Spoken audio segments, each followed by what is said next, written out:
Hi everyone, it's Molly from Pen Hub Studio. Today I'll be showing you how to draw two Arabian horses in coloured pencil. The pencils I'll be using are Faber-Castell Polychromos, which are my favourite all-round go-to pencil. Caran d'Ache Luminance, which are great for finer layers. And the last ones are Giant Drawing pencils I love too. And I'm using odorless solvent to blend the finer layers just to get rid of the gritty grainy look. So I'll be starting my portrait with the ear, working with my light browns down to dark. So I'm leaving the outside a bit lighter and darkening up the inside to make that sort of curvy cone look. So I'm starting with my light grey down to dark, light brown blocky in the hair, and then I'll be going over with my darker colours to define where the hair and the bone structure goes, making sure I follow the hair direction on my reference photo. So you can see light reddy brown colour there, blocking in my shapes, and then going in with my darker colours, slowly working down to my very, very dark browns. So I've outlined my eye. Now I'll be using a light grey down to a black to block in my eye, and then I remember to leave the little catch light at the top of the eye. Now I got my outline onto the photo from my reference photo onto my drawing using a tracing. So I suggest using that. For me it's just faster, but I suggest doing some freehanding, some tracing. But I trace for this one. So as you can see, I'm making sure I follow my hair direction and leaving the bone structure. Now it's very easy just to sort of go crazy and start putting bumps and lumps everywhere on a horse's face, but there is actually a very good reason for all those little structure shapes and all the shadows. They're there for a reason, so you've got to make sure you follow reference photo. So using my greys to block in my muzzle and the little white areas, so make sure not to leave your white areas completely white. You've got to make sure you put a little bit of detail in there. And going through with my darker colours and putting the shadows in on my muzzle.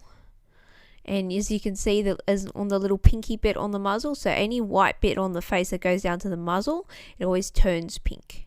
So for my mane, just starting with my lighter, and I went through and put darker.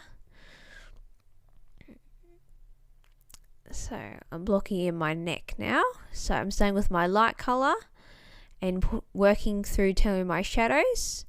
And I'm going to blend this out a little bit with odorless solvent. So here's my black. The neck is very dark and there's not much shading or not much detail on there. So I'm just going to leave it quite blank, so it draws the attention onto the face.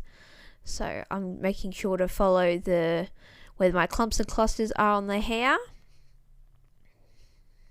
And there's the back. And I'm making sure that back line is a little bit fuzzy over its rump to the back. It's very important to leave that soft to make sure everything else stands out, doesn't draw attention.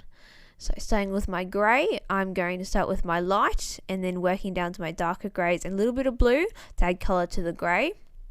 Making sure if you're drawing something black, white or grey, you've got to make sure you put other colours in there. So I've done the same thing with my ear, and with my light greys I'm just blocking in where everything goes. And then I'll be going through with my darker colours. So there you are with all my fur detail. And I'm going to be burnishing a little bit with my white. So blocking with my grey down to black. And I'll be using my Caran d'Ache Luminance white and drawing white for the burnishing the highlights. Make sure it's easier to go too light than and darken it up than going too dark and having to lighten it back up. So as you can see, I'm using very sharp pencils for all this hair detail and making sure you're following the reference photo. Very, very important. So as you can see, I'm making sure I get all that bone structure in there to make sure these look correct. And Arabians especially, they have very delicate faces. And very fine hair, so you can really see their bone structure. I absolutely love Arabian horses. So as you can see, I'm really getting that, making sure I'm starting with my light, working down to dark and a bit of blue, and I've burnished a little bit of white over the top. So I'm blocking with my lighter, going down to darker areas. And there is a bit of blue again, and here's my black area. So since you can see the face is looking down that cheek area, you've got to make sure you've got your fur strokes very, very thin for that area. So I'm blocking in, and there's my nostrils.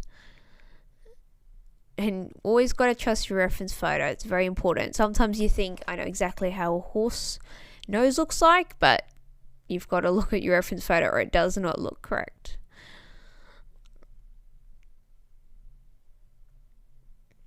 So I'm going to go through and just add a bit more detail with my blacks and white, and then onto the mane.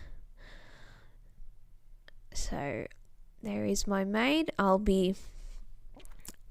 using Faber-Castell polychromos for the majority of this, and a little bit of Caran-d'Oche luminance. So very light, cool grey. So majority of this grey horse, I'll be using cool greys. So I'm going through with my darker grey, and I'll be adding a little bit more blue onto this mane, into the neck. And here's my black. I am darkening up the out and the neck, making sure you've got to leave that area going down the neck where the jugular vein is, and blending with odor solvent, and paying close attention where my hair is going on the mane. And I've blended a little bit using odor solvent just to smoothen everything out a bit. And I'm going to go back through with my white and just pull out the little details. So this is actually a place where I've gone too dark and have to go and lighten back up. So that's not the greatest practice. But yeah. And there's my Caran-d'Oche. No, that's my don't drawing white. And then going through getting the last few details with my black and white. And I'm just going to blend the face a little bit just to get rid of a bit of that graininess. So this is the area, this is the time that I'm going to go through with my black and white and really just define the details a little bit more, make the lines a little bit sharp, make everything stand out. As you can see, I'll be using my Caran-d'Oche luminance white for the fine details. Don't drawing Chinese white is a lot more, it's opaque, but it's a bit thicker and it's hard to get those fine details. So I'm just doing a little bit signed. I'm just tweaking it a little bit more, make sure it's exactly how I want with my blacks and whites. And here's my finished piece. Outro. Thank you for watching. I hope you enjoyed it. Now remember, you can follow me over on Facebook and Instagram. Links below in the video description. I hope you enjoyed this tutorial. And if you did, I'd really appreciate it if you could click the subscribe button. So yeah, thank you. Bye.